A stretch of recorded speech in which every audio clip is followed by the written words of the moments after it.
Right, okay, that's good. So we decided, Rina and I decided to ask you to make a deposit of $500 because like if you don't secure your place, we need to contact the rest of the people who applied, you know. We really want to use the grant, it's so competitive. So please make sure you do that by the deadline. And okay, finally. There are a couple of things related to your submissions as well, which I think is pretty critical for both you and us. We don't really want you to miss much on your other units.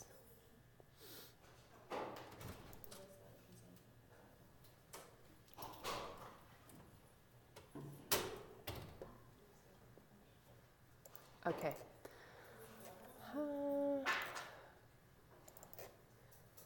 Curtin, grants, teaching, New Columbia 2018, material.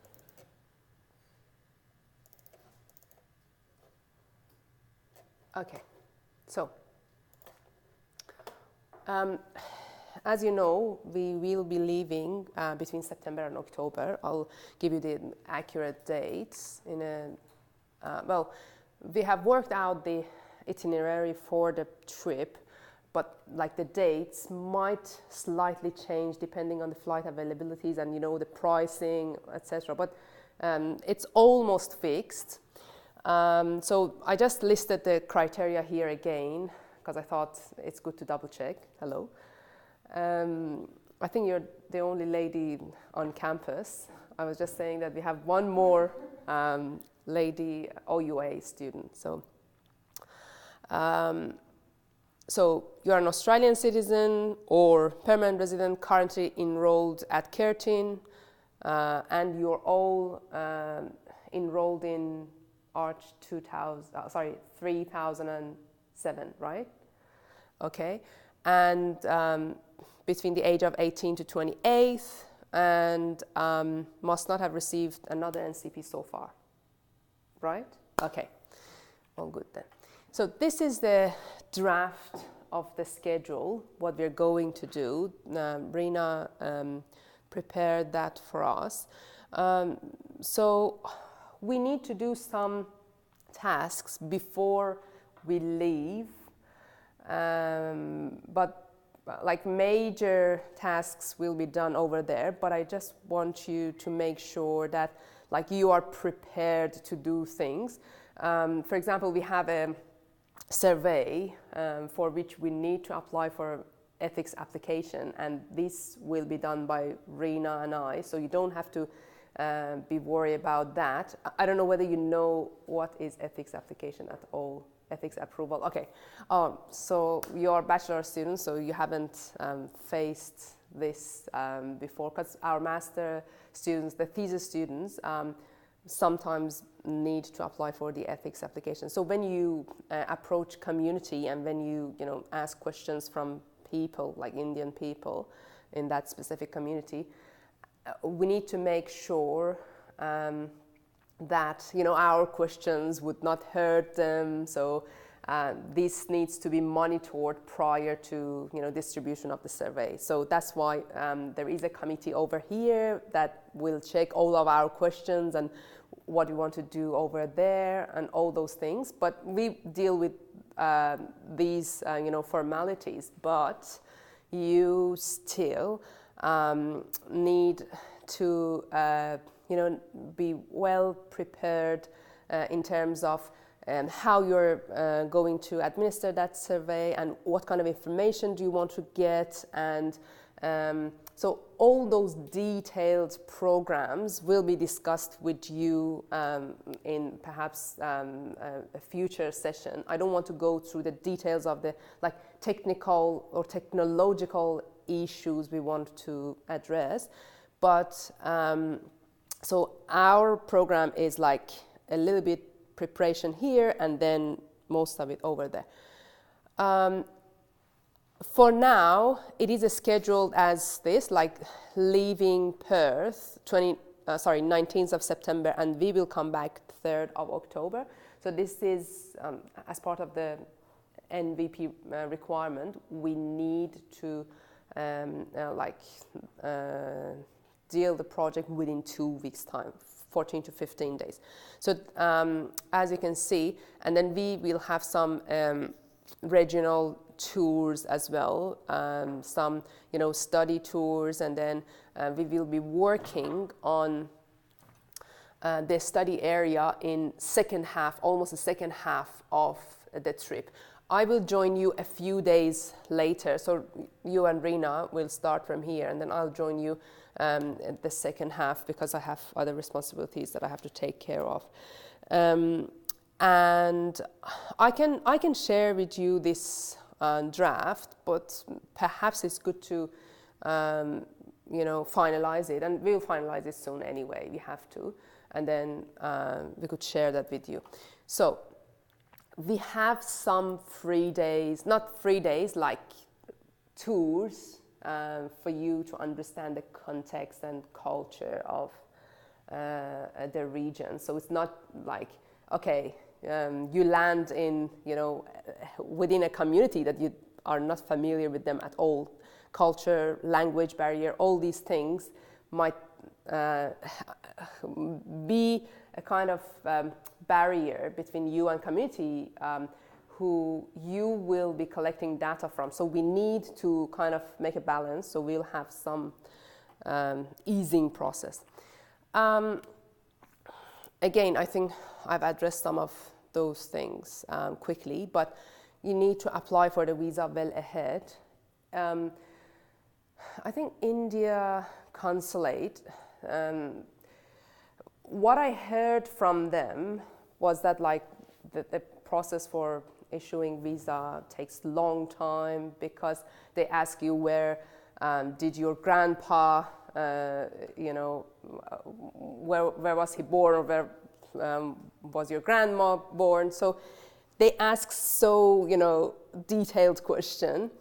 And anyway, the process might take long, but I applied, and I'm originally from Iran, so I think it's a bit more sensitive for them, but they issued visa for me in 2 days. So if you're an Australian citizen or permanent resident, you should be all right.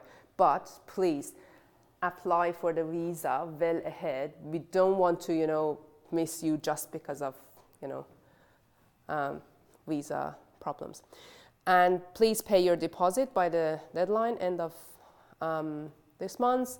You must submit your first assignment in my unit, that's Environmental and Technological Strategies in Architecture. So in terms of the submissions, you need to know that as part of the class, you need to submit the first assignment, but the second and third assignment will be covered by the project we'll be doing in India. So that the next two you won't need to submit, but you still need to attend all the classes after the first submission. So it's not like, okay, I've done the first submission, bye-bye, and then you just turn up for the trip. No.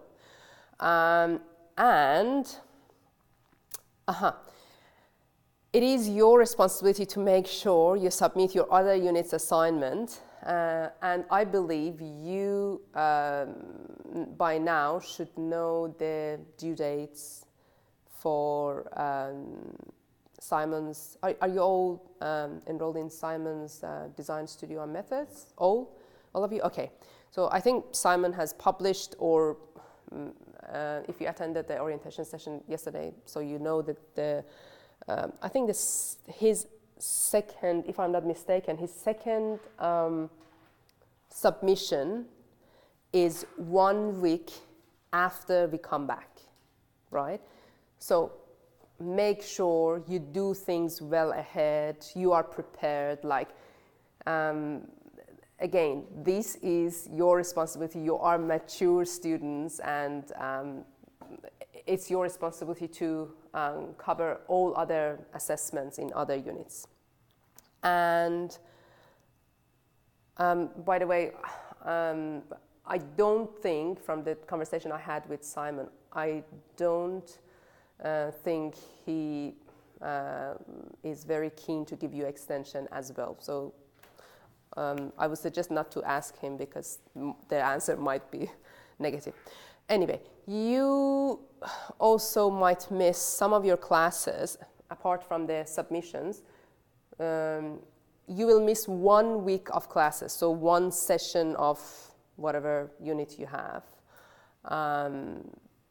If you want to have a discussion with your unit coordinator from now, please go ahead and do that. And as I said, you need to conduct some research before departure. We will have some follow-up sessions on the actual program over there. And Jake is very on time. Thank you. Hello, Jake. Hi, John. Hi. Okay, so if you have any questions that Jake can answer. If he can't, I might be able to. Or John, yes, we have 2 very experienced people in terms of the study tours and internships. So, yes.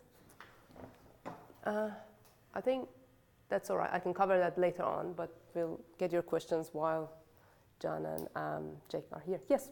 Do we organise our own accommodation? No, this will be organized by us. Yeah, Rina is taking care of that. Yeah, and the flights. Yeah.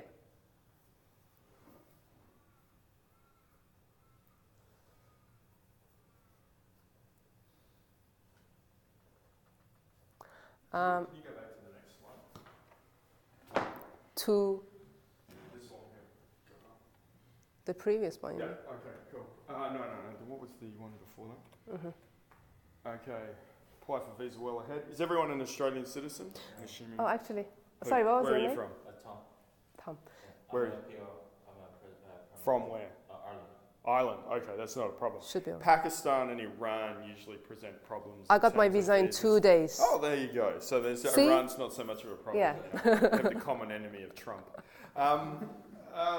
Yeah, so your visas can be, there is Pakistan, is anyone here of Pakistani descent? Like by, like they ask actually about 3 generations back. 2 generations. It's 3 because they say your grandparents, so. Ah, yeah. Yeah. Yes. Sorry. Yeah, anyone? No? Great, okay. That's usually the big one because of the war and the ongoing military tensions. Deposits $500, you've given them the link. Yep. Yep, fantastic. Submit, done.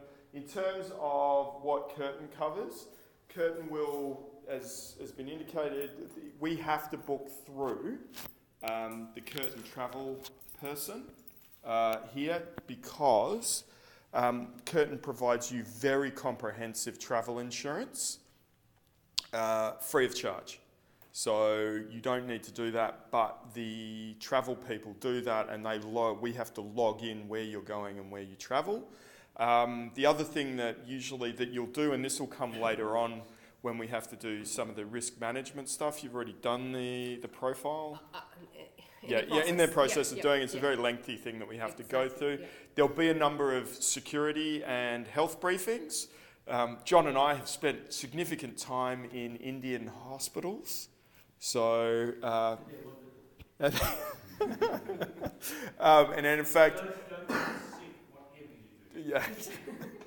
I think the last time we were in India, which was 2 years ago now, was it? Yeah. One student got, A, she drank too much, and B, she had a cold and food poisoning at the same time, and became severely dehydrated. And we had to take her to a local hospital, which we got told off for doing later on, and they put her on an IV drip just to prep her to get her out of the country. Because we were flying out anyway, so they just had to rehydrate her, and John was in the hospital shirt fronting various health. You have to buy all your own equipment. They don't provide anything. They've got a bed there, and then you go down to the chemist and buy the whole lot, everything, drips, anything, the whole thing. So you need money as well. Yeah. So we took care of that previously, but what we've been told this time is that there is a list of hospitals that you will be provided with that comes from SOS International, which is our contracted risk management / get you out of jail sort of people card. And that's the hospitals you have to go to. So yeah, there was a little bit of a mix-up with what we did last time, but I don't think you guys will fall foul of that. There will be some discussion. Have they done the travel forms yet from travel? No.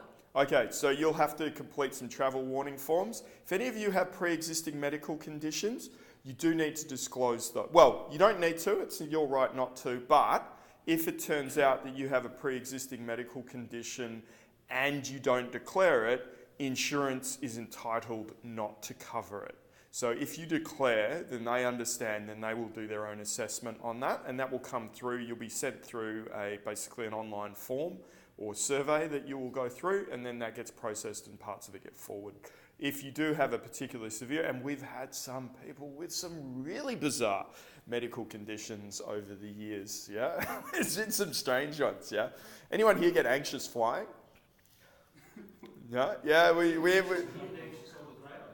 yeah, that's true, yeah. We had one girl last time who was hilarious, yeah. She was, I think she suffered from paranoid, I wouldn't say schizophrenia because she only had one personality, but she suffered from delusional paranoia.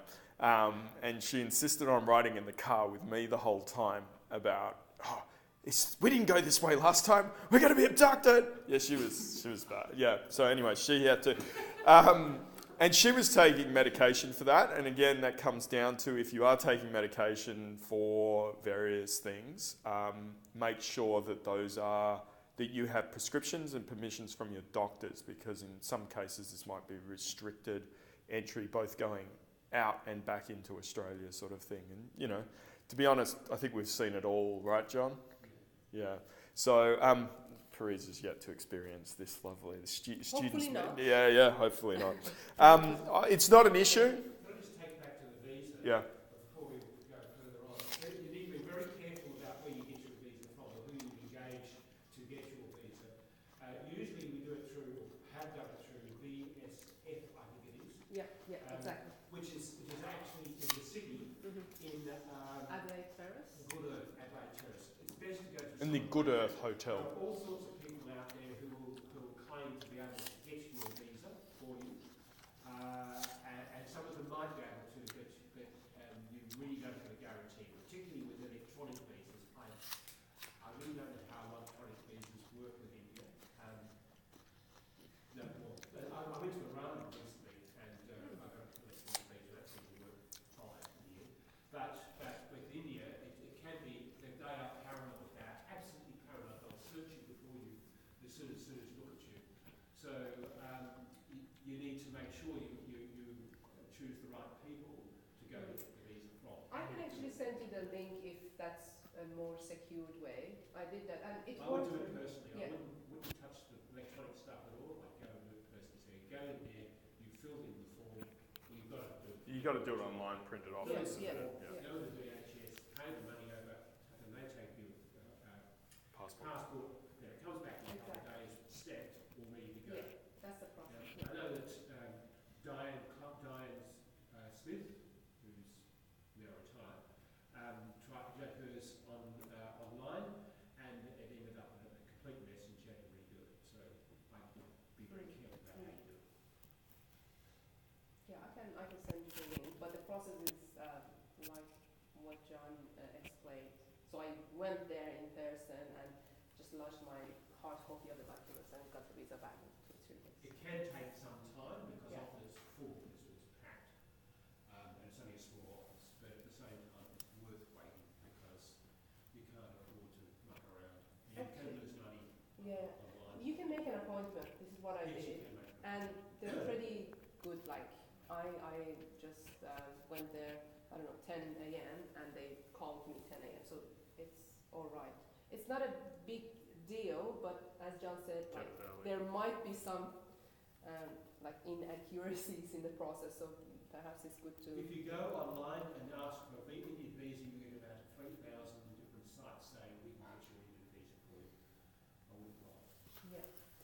When are you guys going? September 19th. Right, yeah, you guys need to do your visas now, so get it in, get it done early, yeah? I think the other thing is that you will have to register for Smart Traveller. Even you can do that, they do foreigners, so it just allows the, I have Chinese students who register on it all the time, it's hilarious. No, it's funny that the Australian government doesn't discriminate as long as you register through the site, they're okay. You need to register partly because also that you're NCP funded.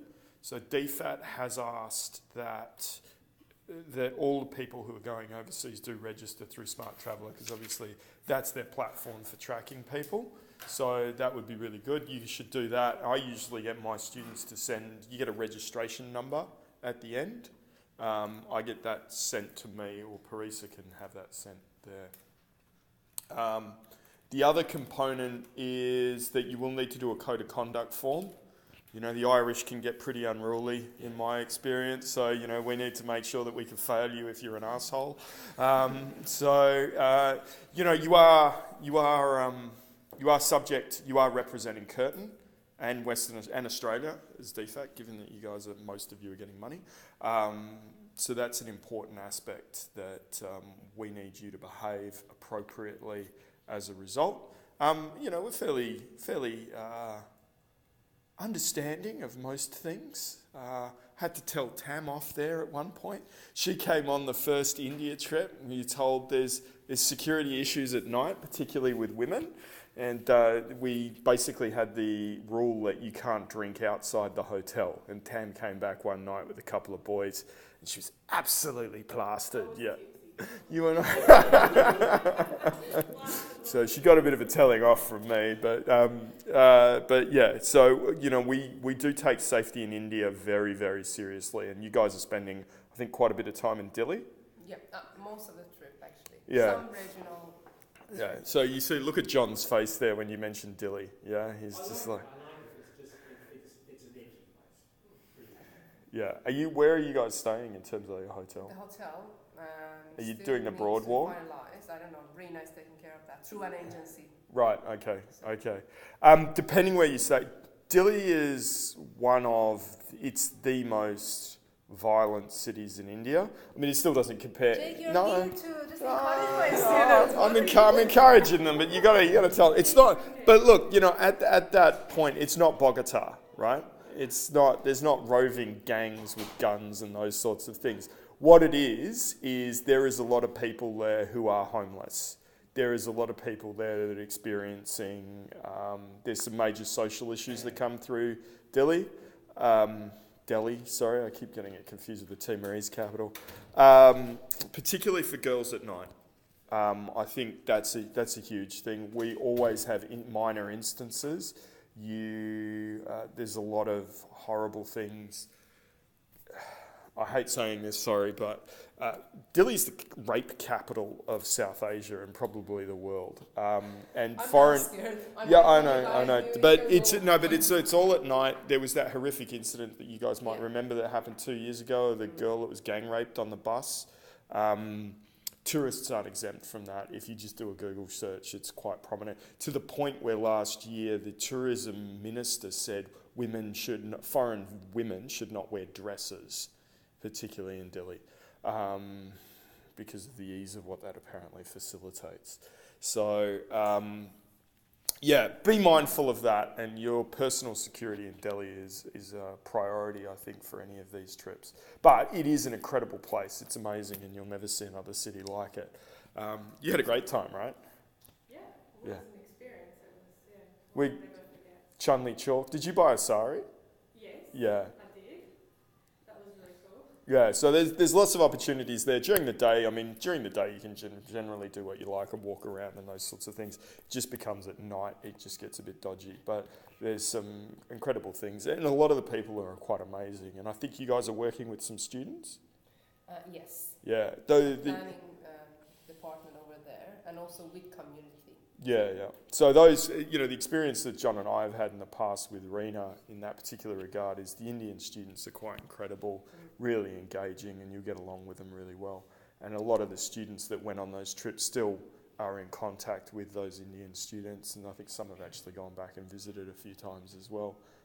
So, you know, that's a real positive out of that particular aspect. Don't want to scare the absolute shit out of you. There is a lot of good things and a lot of good benefits there, but just be mindful of your personal security.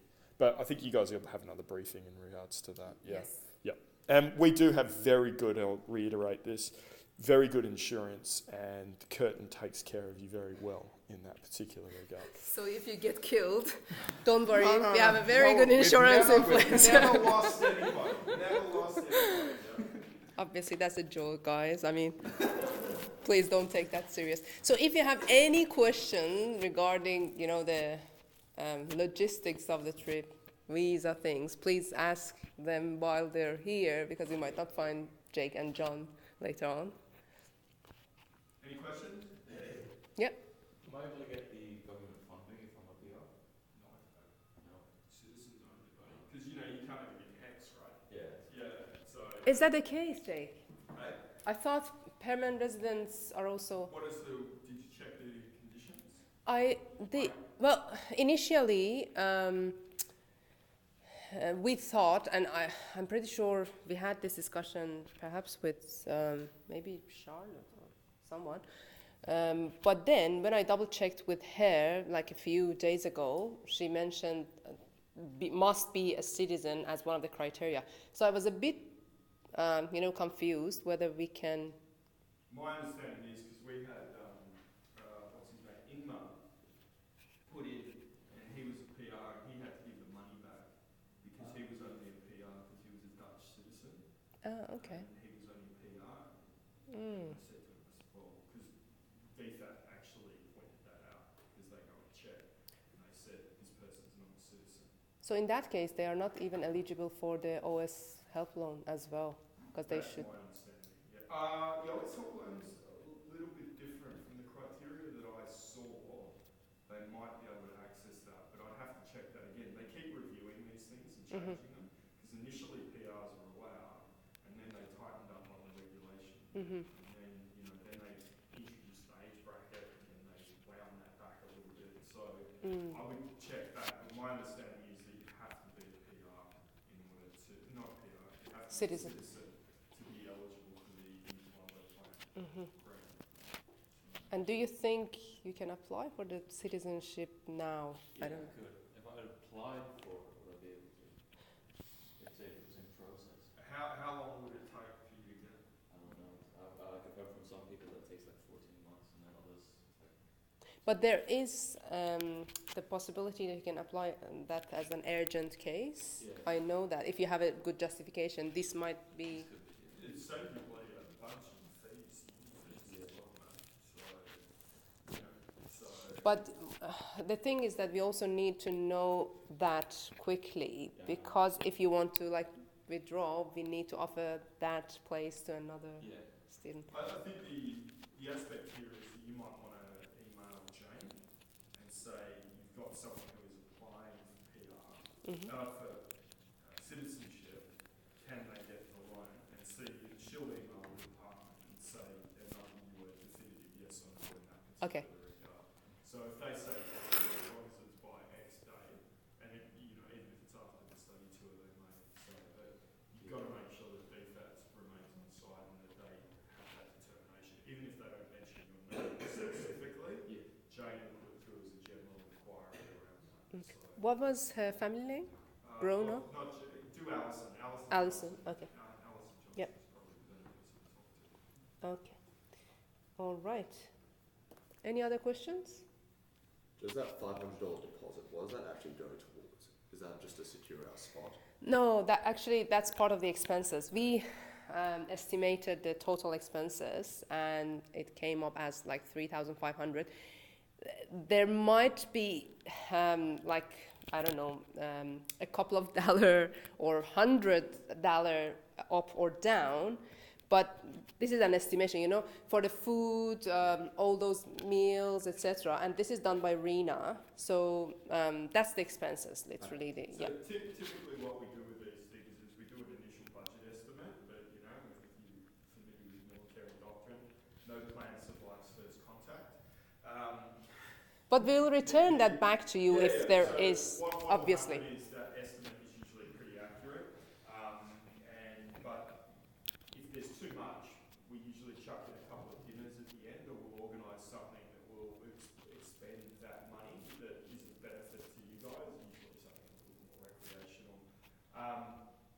Then if we still have money left over, we either do an event back here, so do a dinner for everybody, or we refund the money. So that's sort of, there has to be transparency. The policy of the university, which is actually part of the law, which is part of, I think it's not an AQF, but there's some government ruling, says we can't keep money that we haven't expended for trips, and the university can't use your money to pay for staff. It has to go on expenses that are incurred for travel by the students. Mm. And that's due by 31st of August or 31st? Yes. Any other questions? No? Okay. Thank you very much. Thanks, Jake and Actually, John. Tam, do you have any advice of being on that first trip? I guess go there with an open mind and maybe a non-judgmental mind. So yeah, and it's an experience that will remain with you for the rest of your life. So yeah, it was really good. Great. I'm pretty sure it will be an exciting study tour, so I'm looking forward to it. Thank you. Thank you very much for your time.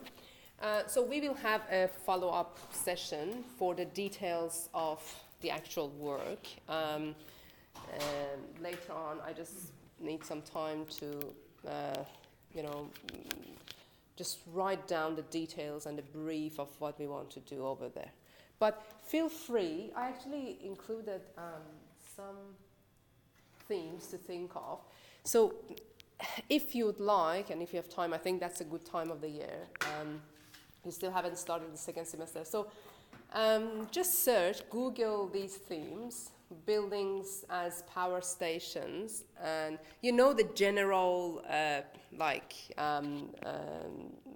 topic, right? So we want to actually explore the energy trading systems in different, perhaps community housing or some other types of housing, depending on what our Indian higher institution peer over there would suggest us, because you would be working with your Indian peers on this project. So anyway, the site will be clear soon, but then we want to see